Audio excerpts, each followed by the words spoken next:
Oh, Just get man. Jerry Judy out of here.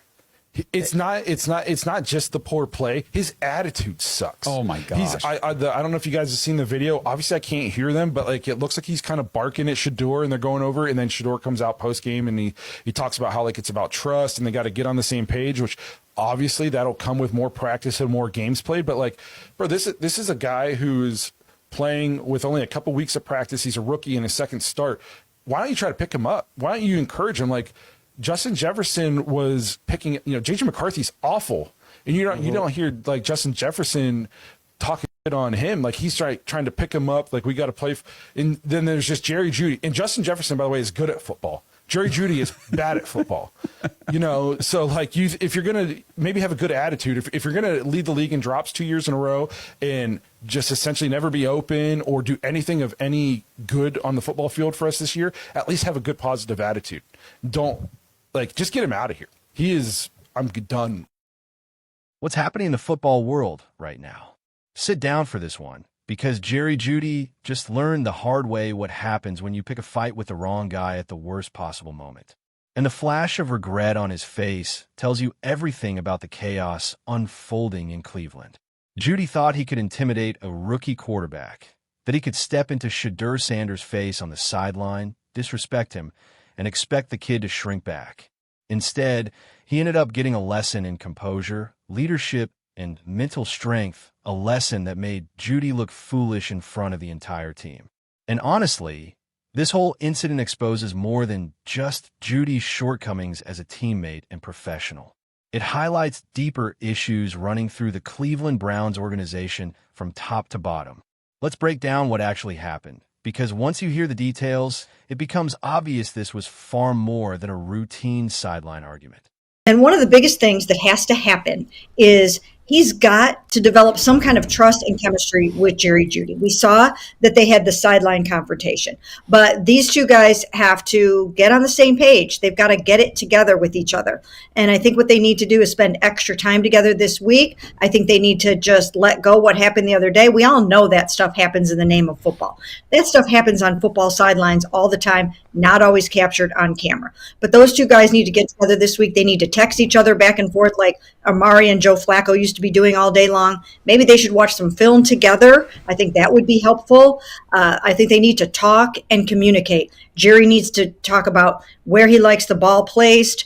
Shedeur has such elite accuracy and good ball placement that if Jerry asks for something, Shedeur can deliver that. So I think these guys just need to be very vocal about what they want and need from each other and try to make it work better going forward. Jerry Judy walked towards Shedeur Sanders with the kind of intensity you see from someone who genuinely believes they're in charge.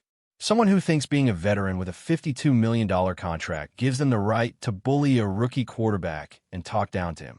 He came at Shedeur with attitude, anger, and body language that practically said he was about to put the kid in his place. But Shedeur stayed completely calm. He didn't move. He didn't flinch. He didn't show even a hint of fear or uncertainty. None of what Judy clearly wanted to see. And that was the moment you could see the realization wash across Judy's face. The moment he understood what he had done and instantly regretted it. Because Shedeur Sanders is not some frightened rookie who crumbles when a receiver yells. He is someone who has lived under pressure his entire life. Being Deion Sanders' son meant he grew up in a spotlight that would have crushed most people. Playing quarterback at Jackson State in Colorado meant he dealt with scrutiny that almost no other college quarterback ever faces. His entire career has been filled with criticism, doubt, media noise, and people questioning everything from his arm strength to his leadership. Jerry Judy is trying to scare him with a little trash talk on the sideline. Shedeur has survived far worse. Judy didn't understand that he was confronting someone carrying the weight of a full NFL season. Someone who has been fighting through an offensive system that doesn't work, limited play calling, and an offensive line that can't always protect him. He's been throwing to receivers who repeatedly drop passes, fumble at the worst possible moments, and fail to run routes with discipline. He's been answering questions from the media every week. Questions designed to trap him, provoke him, or push him into saying something controversial. And yet, he has stayed calm, professional, composed, and laser-focused on improving. So when Judy picked a fight, he wasn't standing in front of someone overwhelmed or distracted. He was standing in front of a competitor shaped by adversity. And the best part of it all is that Shedeur didn't have to shout or match Jeudy's energy to win that moment. He didn't need to argue or posture. He just stood there, grounded and steady, with a quiet confidence that only comes from truly knowing who you are. And that's exactly why Jeudy ended up looking foolish. All of his attitude and aggression bounced right off as if it meant nothing. To understand how this escalated, you have to look at what happened earlier in the game. Shedeur launched a deep ball to Jeudy. Perfect placement, a throw that should have resulted in a huge gain or maybe even a touchdown. But Jeudy didn't finish the route. He didn't extend his arms. He didn't accelerate. He didn't even try to high point the football. It looked like he gave up on the play halfway through, as if he were jogging through a drill instead of competing in a real game. Every analyst who reviewed the film said the same thing. If Jeudy had simply kept running at full speed, raised his hands, and made an honest attempt, the catch was possible. Instead, he stopped. And this wasn't a case of an uncatchable pass. It was a real NFL throw that needed a receiver to do his job. Jeudy didn't. But here's where Shedeur's character showed itself. When he was asked about the play after the game, he didn't blame Jeudy. He didn't throw his receiver under the bus. He talked about chemistry and timing, and he took accountability for things that weren't even his fault. That is leadership. That is maturity. That is what a real quarterback does. Yet somehow, Jeudy didn't appreciate that. Instead of acknowledging his own lack of effort or appreciating that Shedeur covered for him, he walked up to the quarterback and turned it into a sideline spectacle. Completely backward behavior, especially from a veteran. And it's not like this is a one-time issue. Jeudy has been in the spotlight for the wrong reasons for 2 straight weeks. Last week, he caught a pass, stayed unaware of the defender closing in, and got stripped from behind. People tried to give him the benefit of the doubt, but now it's happening again, and it's clear this is becoming a pattern. When you watch Jeudy play, it's obvious he's not giving full effort. His routes are slow. He doesn't fight for contested catches. He quits on plays that don't go perfectly. And the worst part is that he refuses to take accountability. Whenever something goes wrong, he looks everywhere except the mirror. Meanwhile, Shedeur is doing everything a franchise quarterback is supposed to do. He reads defenses before the snap, delivers accurate throws under constant pressure, maneuvers in collapsing pockets, and takes responsibility for mistakes he didn't make. He stands up for coaches and teammates even when they don't deserve it. He stays composed at the podium. He works harder than anyone else, studies longer, practices timing, and keeps pushing forward despite the limitations around him. The contrast between his dedication and Jeudy's lack of effort is enormous. And then there's Kevin Stefanski, who continues to put Shedeur in terrible situations with aggressive play calling at the worst possible times. He calls risky 4th down attempts deep in their own territory behind an offensive line that struggles to protect. When those plays fail, Stefanski doesn't face the tough questions. Shedeur does. One reporter even asked the rookie whether he liked the coach's aggressive calls, a question clearly designed to spark controversy.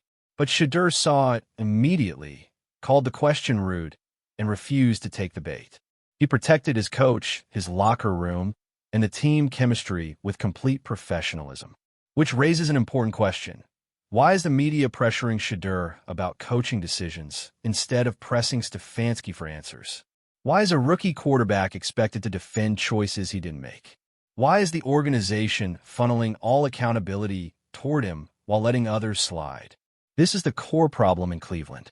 Stefanski continues to make questionable decisions, allows receivers like Jeudy to quit on routes, limits Shedeur with conservative schemes, and still expects the rookie to absorb all the criticism.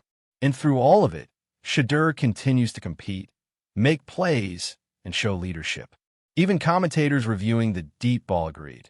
If Jeudy simply raised his hands, it's likely a touchdown. But he didn't. And this lack of effort is no longer an exception. It's the norm. So what exactly was Jeudy mad about? It wasn't the deep ball. Film shows he quit.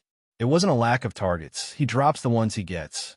It wasn't the offense. He's contributing to the problems. The truth is, he is frustrated with himself. He's not producing.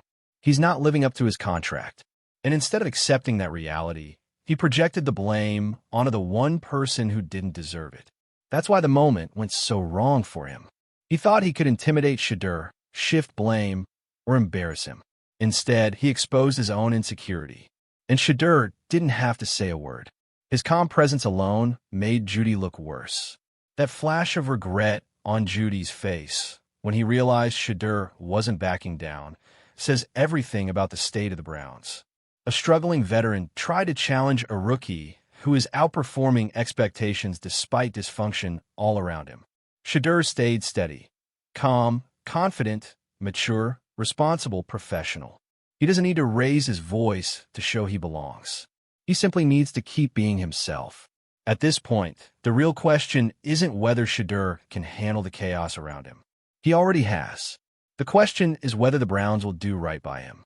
Will they hold veterans accountable? Will they adjust the offense to his strengths?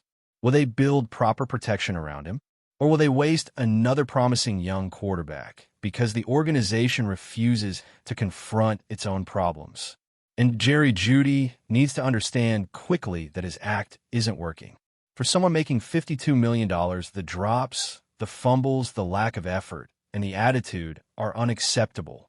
Confronting your quarterback on the sideline for mistakes you made is the fastest way to get benched, traded, or cut.